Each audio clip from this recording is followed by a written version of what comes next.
这是20世纪初叶的中国，辛亥革命虽然胜利了，中国却并没有摆脱混乱局面，列强环伺，军阀割据，如此内忧外患，中国的出路到底在何方？1924年1月20日，广州，中国国民党第一次代表大会在这里召开，李大钊等共产党人也参加了会议。会上，孙中山把创建国民革命军提上了议事日程，一个创造性的议案正式通过，那就是由国共合作建立一所军校。这绝非普通的军校，它的故事在中国现代史上意义深远。中山先生，因为他感到要求国家的强盛，必先要力求国家的统一。那么要求国家的统一，首先呢，必先要消灭军阀。要消灭军阀，首先要建立一个军队。要建立军队，必先要创立一个党的军事学校。军校议案通过后的第4天，孙中山正式下达命令，立即筹办军官学校。一个由王伯龄、李济深等7人组成的筹委会迅速成立了。孙中山亲自出任校总理，蒋介石任校长，廖仲恺为党代表。国民党中央执委会最初将校址选在广州东山北教场路一带，但是出于安全方面的考虑，孙中山最终选定了黄埔扯旗山下的陆军小学和海军学校旧址，决定在这里创办陆军军官学校，黄埔军校自此定名。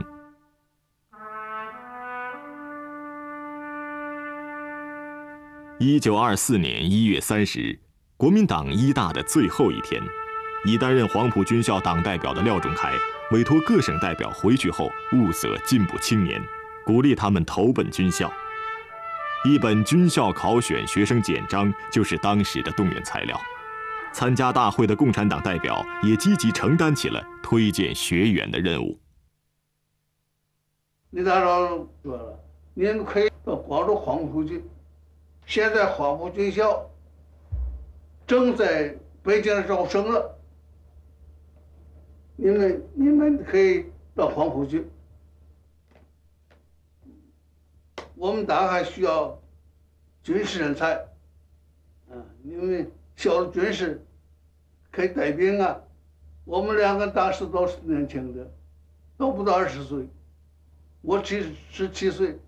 报名去考军校，招生简章啊，规定要有中学毕业的证书，文凭没有，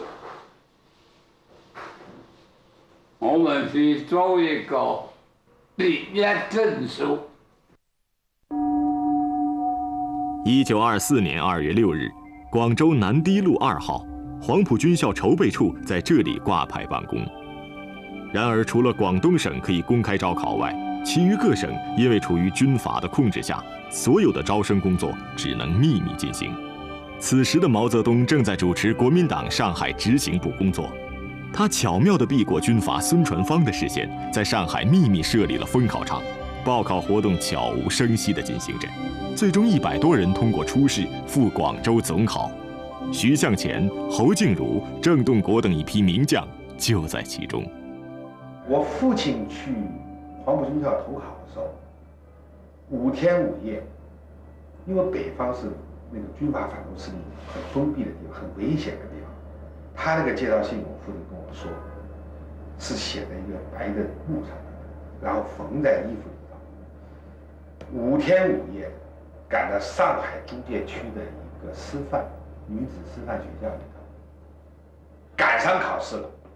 而毛泽东同志可以说是黄埔军校的主考委员之一。我爸爸呢，功课不是很好，但是呢，人家说他有一定灵气，一考就考上了，领了20块银元的路费，就从上海坐船到香港，最后到黄埔军校，在广州的一个师范学校里头第2次复试通过入校。他就约了几个同学呀，转战千里，要到了广东。到了广州才听说这个军校这个报名啊已经截止了，说他很沮丧。这个时候呢，他有几个很好的朋友，一个叫王尔琢，那么还有一位是黄骜，还有一位是贺生阳，这3位呢都是我祖父的同乡，他们先到的都已经报上名了，所以一说起这个事儿，我祖父很沮丧。你说，你看我来晚了，想了半天，那个谁呢？那个黄骜呢，就说，他说，哎，我有个办法，是不是可以试一试？他说我呀，为了怕一次考不上，我报了2个名，现在反正我也考上了，这个名干脆机会让给你得了。所以我祖父说一听这只有这么一个机会了，只好就这么冒着黄骜的名字就考了，结果还是没事也考上了。谁料想2个黄骜编在了一个队里，郑洞国为此一直忐忑不安。每到集合点名时，他更是觉得尴尬。最后，他鼓起勇气向队长说出了真相，学校网开一面，将他的名字改了过来。出身书香门第的杜聿明从《新青年》上得知黄埔军校招生的消息，便同严奎耀、关麟征、张耀明等一行好友从陕西匆匆赶到广州。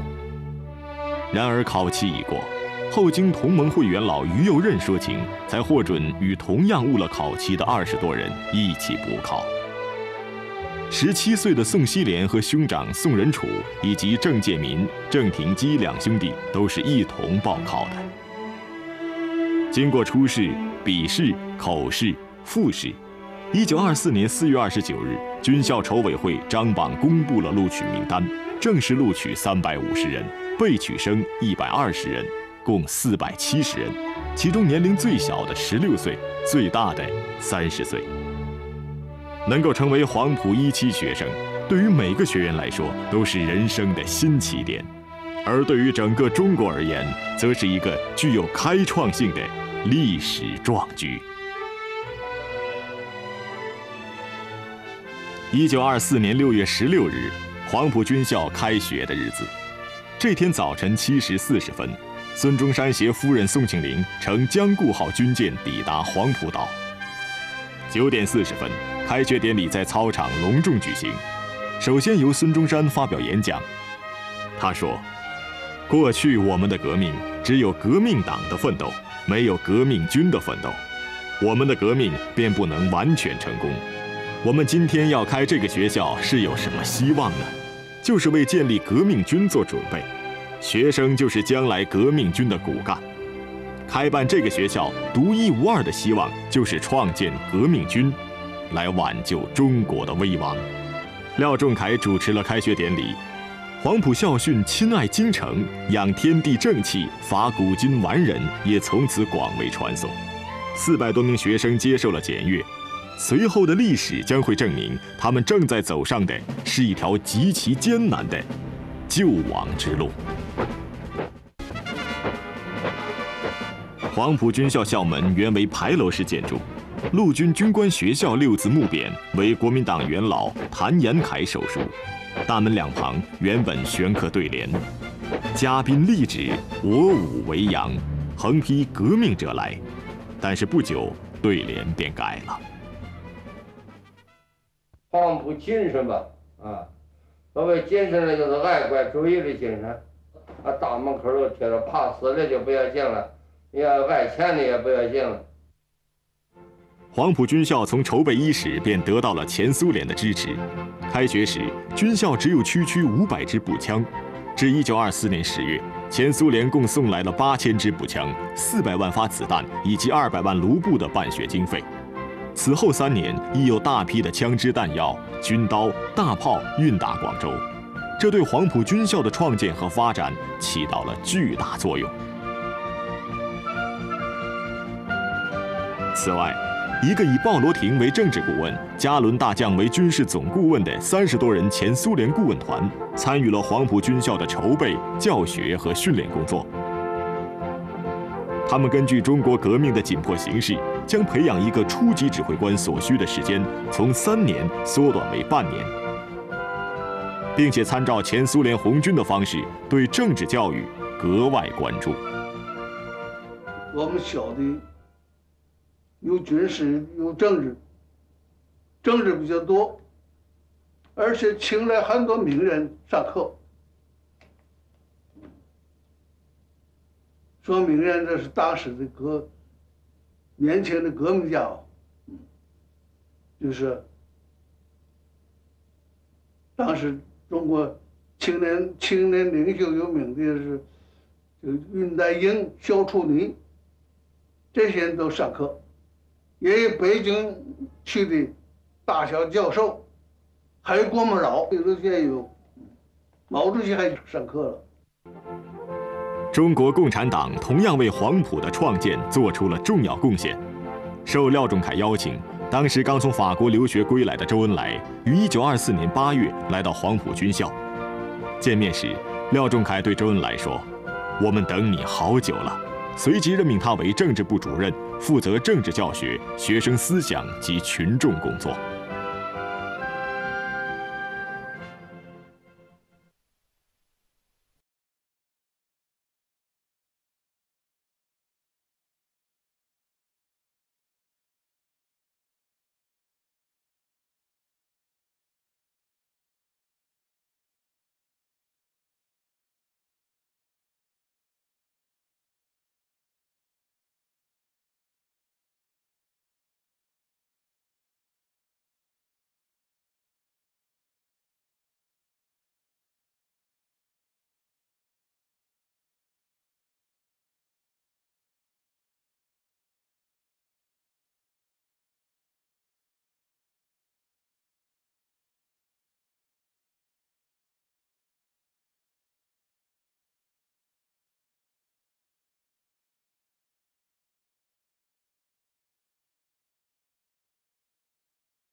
没有毕业，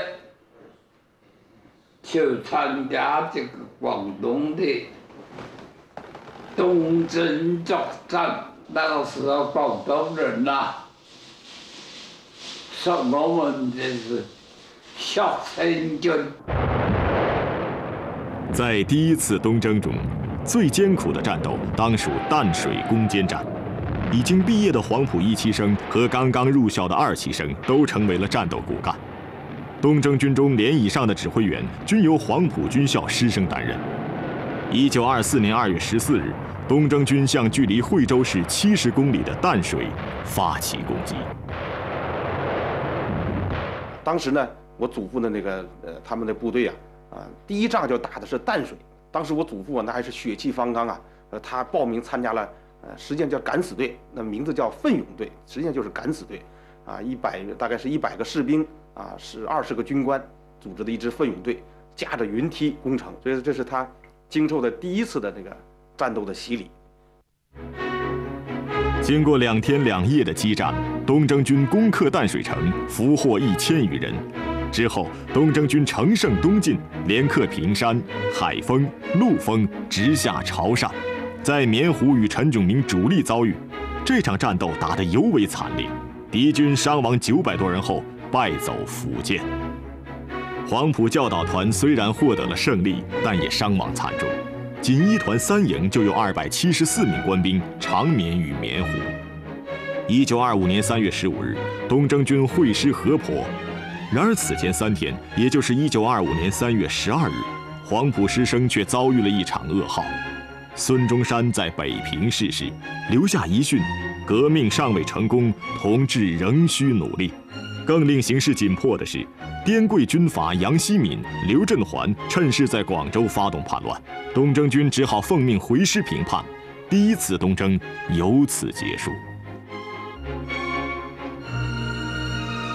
时隔半年之后的1925年9月21日，国民政府发起了第2次东征。此时，黄埔第2期学生已经毕业，被分配至革命军各部。在校的第3期和刚入校的第4期学生全部参加东征。东征军编成3个纵队向惠州进发。10月13日，第2次东征中最残酷、最激烈的攻坚战在惠州东西2城打响。打惠州那里它有个河有一个桥，要通过那个桥才能靠这个城墙。那打这个城墙那道有个距离啊，它上面它那个全体名它是在上头城垛子上头要架着一块地，你多少人打进来都没办法，所以死伤很多。他就在半夜啊，组成敢死队，敢死队了也是100多人敢死队啊，就把这个梯子从这边搬到靠那个墙，只能靠一个墙，靠一个梯子。我父亲就是第一个爬上这个城楼啊，就把当时我们那个黄埔军校的校旗就插上去，就把惠州打下来。惠州号称东江天险，易守难攻。惠州之战是第2次东征胜败的关键。在40多个小时的鏖战中，时任4团团长的黄埔军校教官刘尧臣英勇牺牲。由黄埔1期生陈赓、蒋先云、陈明仁等组成的敢死队，在战斗中一往无前，给东征军政治部主任周恩来留下了深刻印象。在2次东征中，黄埔军校表现出来的爱国家、爱百姓、不要钱、不要命的精神，赢得了人民的赞誉。商报和政治周刊载文称，初出茅庐的黄埔学生军每战必克，每攻必举，军行所至，不扰民间一草一木，老妪妇孺喜而己观，鸡犬不惊，伤势安堵。东江父老说，民国以来仅此次所见，乃是其真正的革命军。南征北战，师生骨干铸就铁军，招收女生，黄埔开千古先河。华夏传奇，精彩继续。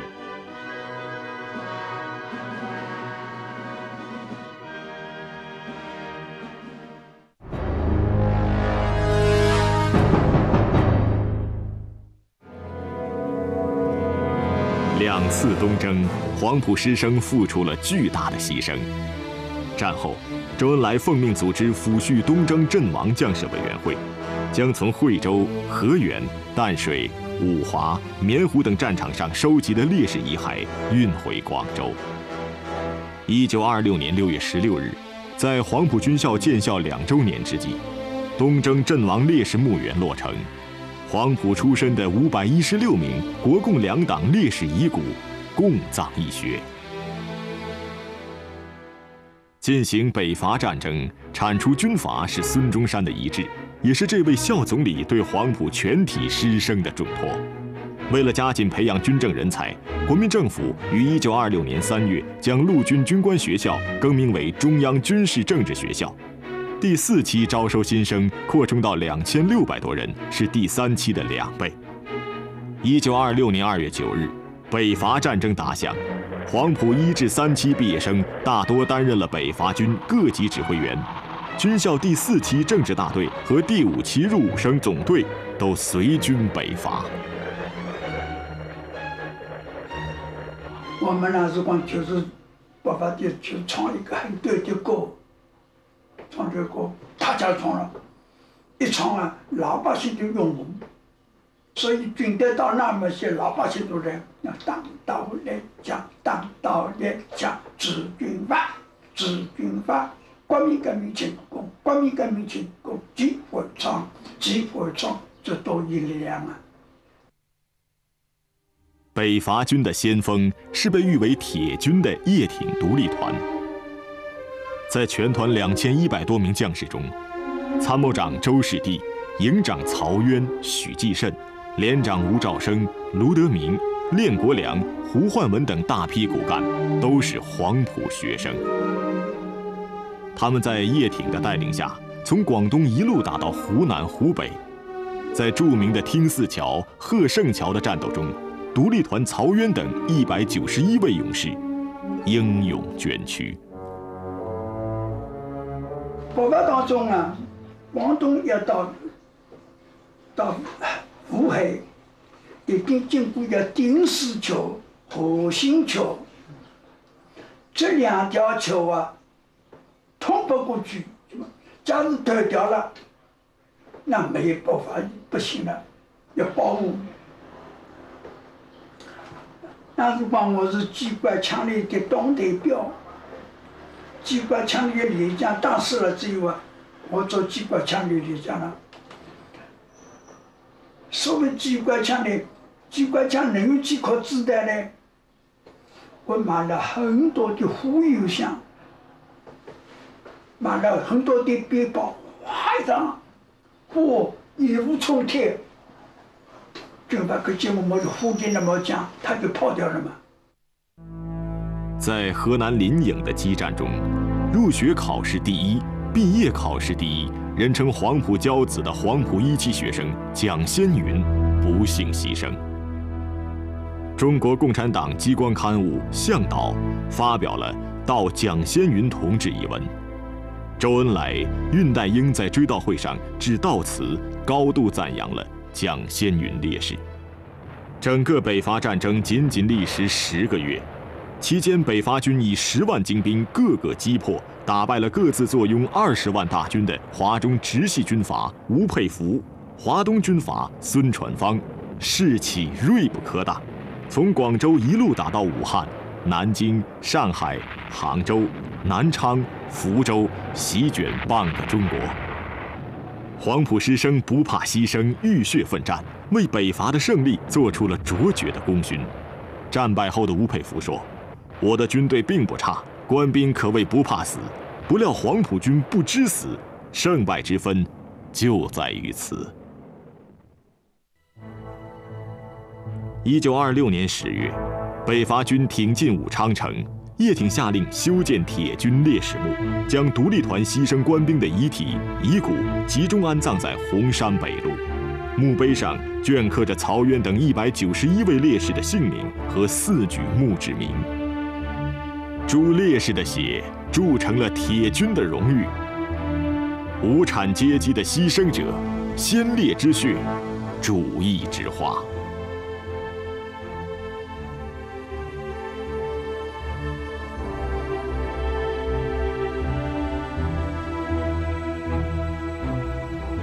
2次东征，1次北伐，黄埔师生在战斗中成长，黄埔军校在战斗中发展。北伐胜利后，军校先后在广东平岗、蝴蝶岗、南宁、长沙、武汉开办了分校，这是黄埔发展史上的第1个高峰。其中最值得一提的是武汉分校，它破天荒地开设了女生队。